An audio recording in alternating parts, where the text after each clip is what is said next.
opening lineup. Gerald Wallace, Chris Humphries, and Brooke Lopez filling out the front line. Darren Williams out there with Johnson. And for the Knicks, at the 3, 4, and 5, we've got Carmelo Anthony, Amari Stoudemire, and Tyson Chandler. Amon Shumpert is out there with Felton. And Lopez throws it down. And you really don't want to give up too many dunks like that. One is too many. Oh, yeah, no, certainly you're right. You know, that's making it way too easy for sure. Yeah, major breakdown defensively. They've got to tighten things up here. They get it again. Out to Anthony. Over Wallace. And Wallace with the block. Chandler, the pass to Shumpert. Anthony. Wallace covering. He feeds it to Shumpert. Back to Anthony. And it's Anthony again missing. Now here's Williams. Well, on paper anyway, the Knicks probably have the most intimidating front line in the NBA with Tyson Chandler, Amari Stoudemire, and Carmelo Anthony. A lot of star power there. The Knicks have gone 0 of 3 from the field to start the game. Kicks to Shumpert. Here's the triple. Wallace with the rebound. Boy, after the first 3 misses, I thought they'd get one here, but they still can't connect. Can't get it to go. Good work defensively by Stoudemire. And Steve, that trio you just mentioned, a lot of length, a lot of athleticism, Clark, a lot of skill. Yeah, they've got a good complement of players along that front line. I mean, Chandler is a terrific defender and locker room leader, and then Amari and Melo, you've got guys that really can score the ball, and they're free to concentrate on that. So it's a definite dynamic trio. One of the best front courts in the league, I think. And Doris Burke spoke with Mike Woodson. Doris? He had a lot of praise to extend Joe Johnson's way, and with each compliment, it presented a concern for his defense. He knows Joe is one of the most explosive scorers in the league and can hurt you in a lot of different ways on the floor. We'll see if he can hurt them in this one, guys.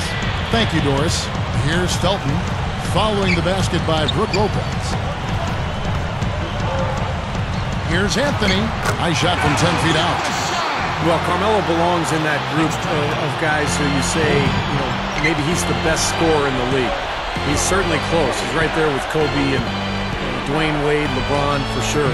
He's so skilled, he's so strong, and he's just got a knack for getting the ball in the hoop when the time is right. His ability to do that, Steve, is a big part of why he can get a shot off anytime. I mean, he knows that he doesn't need too much space. All he needs is a fraction. And he's able to rise up over guys or go through them. That's good, and so Felton has the assist there. 6 points for Carmelo Anthony. Anthony in a rhythm and a groove now. Well, Carmelo Anthony began his career in Denver, had some good years there with the Nuggets, but felt he'd be happier in New York. So basically forced that trade from the Nuggets to the Knicks. And I think everybody felt like when he arrived there, the Knicks would take off. But it's been a little bit of a challenge in New York so far. They haven't been the dominant team that everybody had expected and hoped. He loves operating in that kind of space.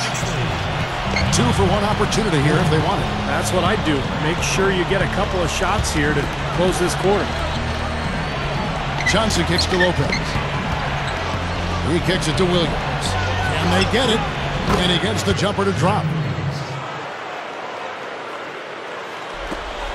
27 seconds left in the first quarter of the game. And Shumpert kicks to Chandler. Felton dishes to Carmelo. Back to Felton. New York moving it around. Shumpert, no good. Here is Williams. In transition, here come the Nets. Wallace.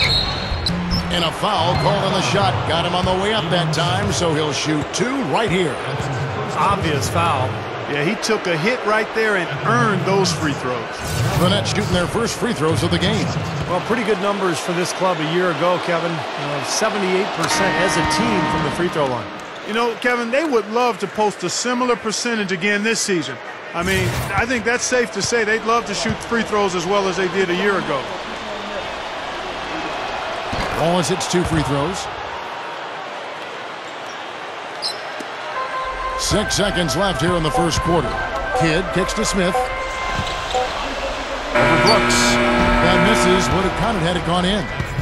At the end of 1, a closely contested game so far. Knicks lead. Well, up to this point, a closely contested game as we start the second quarter. And before we move on, what do you guys think about what we've seen so far from the Knicks? And this team has done a nice job on the glass. I think that's how they've built this lead. They've been very physical, really established a presence in the paint. Well, they've chased down those balls. As soon as they've hit the iron, they've been chasing them down. That's been a solid effort by them. So with Johnson sitting on the bench, here's who Avery Johnson's going with. We've got Blatch. Watson out there with Marshawn Brooks. And there's Josh Childress. With the move to Brooklyn now complete, we can look back at how the Nets fared in terms of playoff appearances during their time in New Jersey. They did a decent job of getting to the playoff while in New Jersey. The finals a couple times.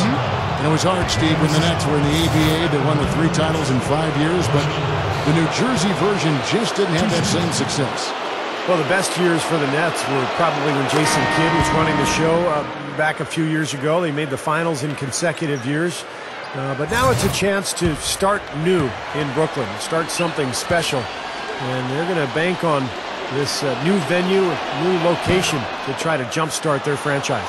You know, you talk about a player who made a splash when he came into the league. Marshawn Brooks did so by being able to create his own shot right from the beginning.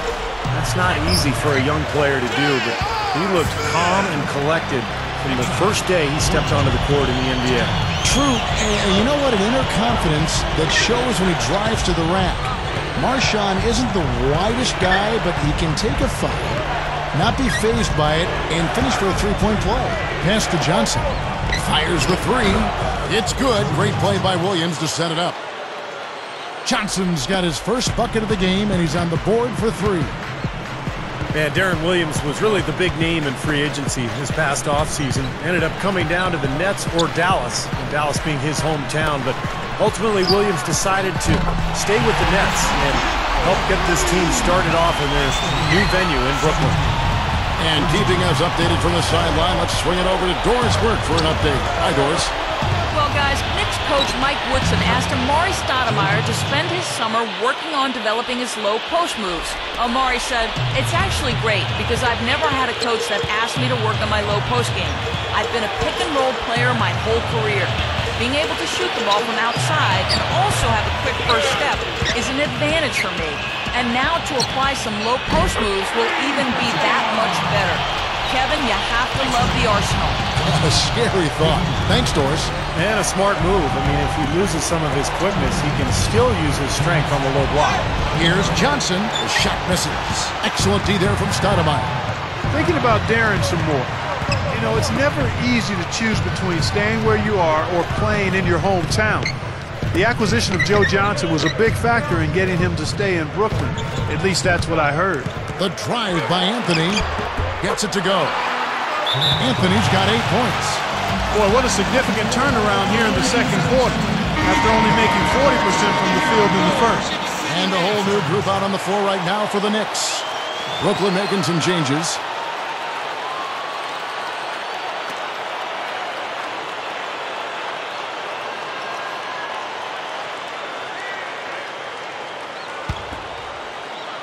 And a little under 2.5 minutes gone by here in the second quarter. Well, the question mark the last couple of years for the Knicks has been defense. And I think the addition of Tyson Chandler on the interior was the answer to those questions. And Chandler really helped improve that defense. Now it's a matter of building that foundation as a team and really coming up with a defensive plan and sticking to it and allowing it to grow. And that one's good by Lopez. He took advantage of that pick, and he did the rest, knocking down the J. Number 9. He's covered by Watson. Gets it to go. White's got his first 3 points of the game. And you know, you saw that change in philosophy with the head coaching change. Mike Woodson took over as interim coach, and then, May 24th, May 25th, they announced that he was going to be the full-time coach, and he got that gig, and he'll be there now for hopefully a couple of years, and they settled that position down. Clark, the Knicks were a lot more defensive-oriented under Mike Woodson after that move. Yeah, it was clearly obvious that was the case, Kevin. If you want to win in the East, you need to be able to play tough defense, and the Knicks seem to be headed in that direction now. Good job creating an easy bucket there. Feeds to Humphries. Hamby on him. 6 seconds separating the shot and game clocks. Humphries, no good. Another board for them, and they've got a huge advantage in that regard. Yeah, it's not really a surprise. I mean, rebounding one of the true barometers in winning basketball games, and if you rebound better, you typically are going to win ball games and do it comfortably. Watson kicks to Lopez. Dishes it to Watson. Pass to Singelia. Will it go? And there's the call on Chandler. That's his first foul.